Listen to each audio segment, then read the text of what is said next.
So prep or no prep? Patient walked into the clinic asking for a beautiful smile. She doesn't want her teeth touched. Is that really possible? There's multiple things to address here. Number one is the can't. We've got obviously number 12. It's got a little cant into it. So this is number one. Number two, lips are really thick. And why that even matter? Number three, the midline. What about the midline? Is it lined up with the lower teeth? Is that an issue that's a concern for our patient? Number four, what about the gingival margin level? Is it symmetrical on both sides? Do we really need to address that? Number five, sometimes it's really simple to say no prep and tell the patient, yes, this is a candidate for no prep and send it to the lab. But the reality is that's not going to work.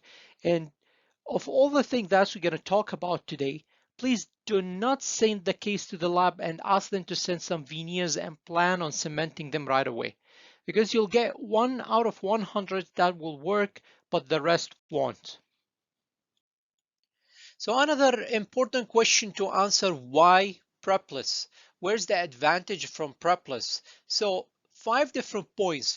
First of all, increase patient confidence. And one thing without a doubt is to increase patient confidence. So when the patient is sitting in your chair and you tell them that you won't touch anything, that's totally a different game. That's totally a different vibe for them. They just have this relief. Like when you say we're not touching anything, we're just adding.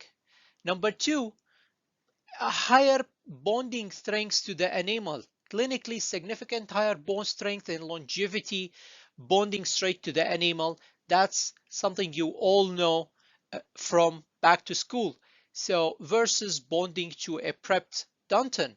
Number three, the in terms of color, in terms of brightness, the higher value of the natural enamel versus the manufactured value that comes from the ceramic. So when you look at our patient teeth, like one of their major reasons to come to the clinic is to brighten their smiles.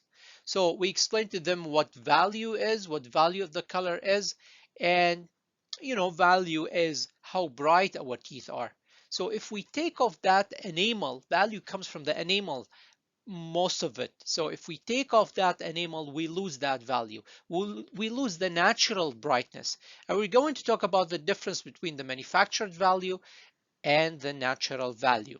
Number five, better sealed margin when you don't prep a margin. When we're bonding to the porcelain 360 degrees, the margins are so much better, so much intact, and decrease any potential decay. Number five, long-term preservation of enamel.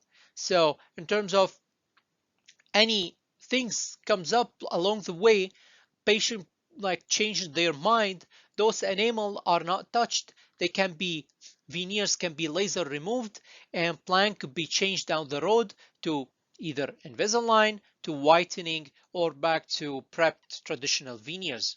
But not just the patient, also you as the doctor. Subconsciously you feel better. You can sleep better. You've done a case and you haven't touched the enamel, and that's a completely different feeling. Of course, speaking of challenges, there are a lot of those on the clinical sides as well as on the lab side. So first of all, the fragility of the veneers, because most of the time those veneers are very thin. So just by adding to the teeth, sometimes we have undercut and the veneers are too thin, so they might fracture. Also because there's no like a specific insertion or where to stop them and whatnot. So the doctor might like push on one side more than the other and might create a fracture on one surface of those veneers. Number two is difficulty to seat since we're not putting any margins out there. So if there's no margin, like where you stop in it, where you seat it, so it becomes so difficult to seat the veneer. There's no margins, right? There's no like clear path of insertion. Number three, undercuts and of course lack of draw. So if they don't draw passively, there must be an undercut issues. Number four is black triangle. So if we have to close a significant black triangle, can we really do that without touching and filling the emergence profile of the interproximal with porcelain? If we haven't prepped, that's a big question. Number five, potential bulky restoration. So if those teeth, like the preoperative teeth, are already protrusive to the facial in a class 2 situation, for example, we're definitely going to create more bulk. That's not going to look good. So that's another thing to think about. Number six is, and the one of the biggest challenge actually is that we don't know how to. So we don't know how to not to prep. We're always concerned about like learning how to prep, but we should also learn how to not prep, and for that we need a mentor. And having a mentor from the dental lab itself is an advantage for us, because lab technicians are able to see more from different angles and different perspective, and they can mentor us doctors through the procedure better, or uh, as much as any doctor with the well experience can mentor us on this. So on the technical side and the lab workflow from A to Z, and the challenges we usually face going through fabricating those prepless cases. Just to streamline the three types of challenges we go through, we can divide them to digital stage, the milling CAM stage, and the analog lab technician stage. So starting with the digital CAD stage and the case designing side, usually we get the solid model, the whole scan of the jaw. And in addition to that, we fabricate a single dies for the purpose of detailed scanning. Then we potentially merge the individual scans onto the full jaw scan. Uh, with the prepless cases, it's very hard to follow this flow, creating individual dies, uh, especially because the contact areas are still there. So, and trying to separate those contact, trying to break the contact between those teeth to create individual tooth with highly likely to chip off uh, part of the proximal surface while attempting to do the separation. So that's very important to keep in mind. Second is drawing the margin is another challenge in terms of where to place the gingival line, whether like equigingivally, supra, or subgingivally, and that really requires discussing with the doctors. Number three is picking a passive insertion line. It's not easy at all because sometimes you have a teeth canted and not in alignment with the other teeth, though that would create a challenge in the path of draw or the insertion line. Number four is designing within the software minimum thickness limitation of the material minimum thickness. So for Emacs, for veneers, we have like zero 0.4 minimum thickness. So and for example, you see this case here on number 11. The red areas here is below zero 0.3. So we tried here to ignore the material minimum thickness instructed by the manufacturer.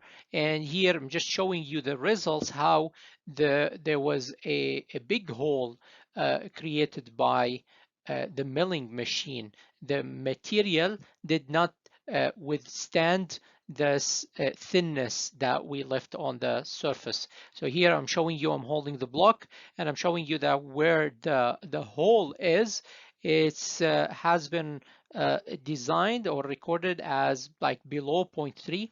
And in the last two images here, comparing the mock-up and final result, usually we copy from the mockup, right? In the design stage and even in the fitting, trimming, and finishing stage. So the purpose of showing you the mockup here with the silicon matrix in comparison to the final Emacs CAD with the silicon matrix is to show you the protrusive position by almost few tenths of a millimeter here to avoid this what has happened in the first place. So here what we did in the design, we pushed those veneers buccally by a few tenths of a millimeter to avoid risking creating a hole on the buccal surface.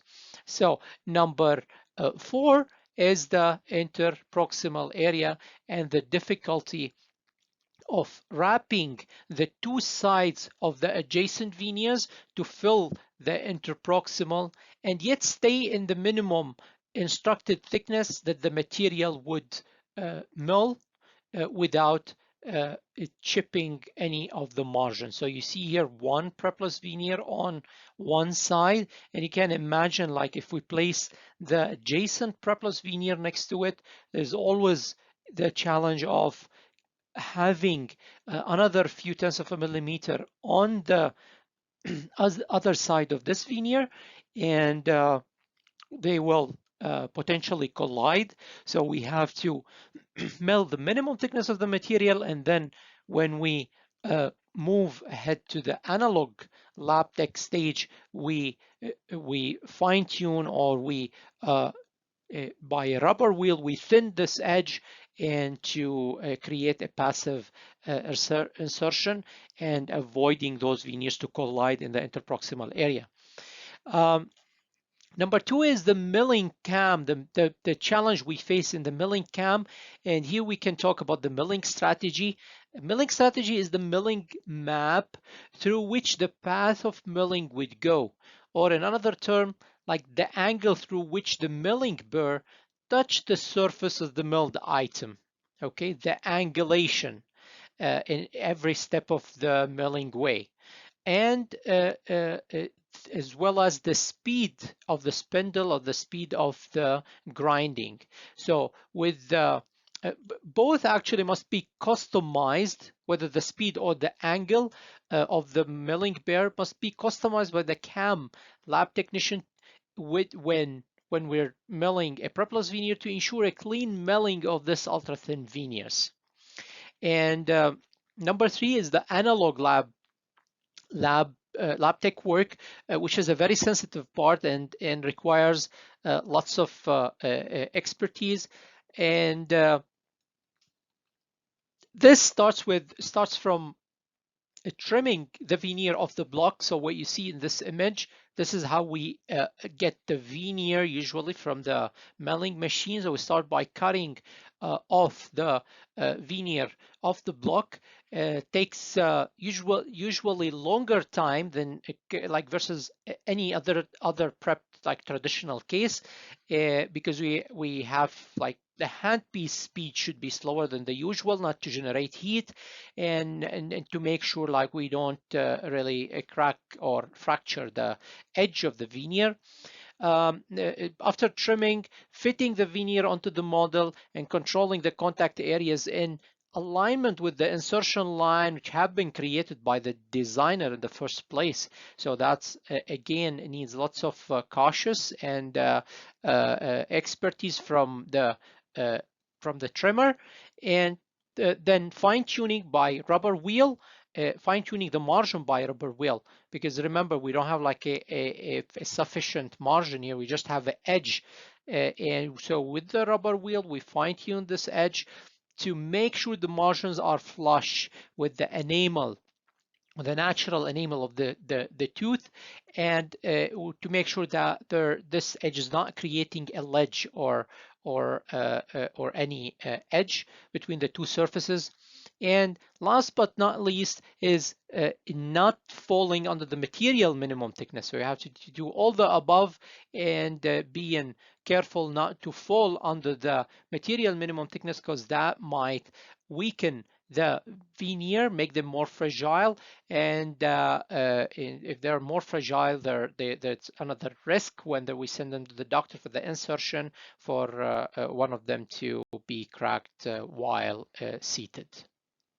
But of course, we as a dental lab, with our long experience and robust system, we're able to decode these challenges and resolve all the compromises that comes with this type of prepless veneers, both in our cutting edge digital technology as well as in our human craftsmanship and team's set of skills and experience. And now, after this very informative introduction of the prepless veneers, it's very good to pause for a second here and pull backward to recall the veneers different types of prep. As you know, there are multiple different classification. Like the most common is what you see here, the window, wrapped, and shoulder preparation, which been classified based on the prep type of the incisal edge. But here I would like to show you five different types of preparation from a technical perspective of how we lab techs see and deal with veneer cases. So starting with, I classified the prep here to five different types. Two are non-prep and three are traditionally prepped. So what's the difference between the no prep and no prep modified? No prep is an untouched, completely untouched teeth, what we call a non-prep. But no prep modified is when we pick up a Soflex disc and use the handpiece to round the edge of the teeth to clear a passive insertion line. That's called a non-prep modified. But we didn't do like a major adjustment, just maybe softening the corners. The other three kinds of prep are mini prep, minimal prep, traditional prep, and three-quarter prep. And the major difference among those is the length, like shortening the length of the original length of the tooth and breaking the contact, the pre-existing contact between the teeth. So starting with the mini prep, the mini prep length is kept as the pre-op situation and contact points as well. Contact points have not been touched. With the traditional prep, the length is shortened and the contact is broken, more like what we see here in the wrapped and shoulder. Okay, so this type, the window type, is similar to the minimal prep. The wrapped and shoulders is similar to the traditional and the three-quarter prep, veneer prep. In the three-quarter prep, definitely every aspect, every surface of the tooth have been reduced, okay? Similar to what you see here in this example. But the lingual finish line would be lower toward the cingulum, okay? So as a conclusion, just to streamline all these different types and to focus back on the prepless as a definition. So prepless is anything we could do to a tooth that does not require anesthetic. So if we take a Soflex and round a tooth, we would not numb the patient for that. And that's a no prep or no prep modified. But if we take a high speed and reduce 0.5 millimeter of the buccal surface maybe, that requires numbing the patient, and then that would be called a traditional. With this information, with this framework, I would like to start our prepless presentation.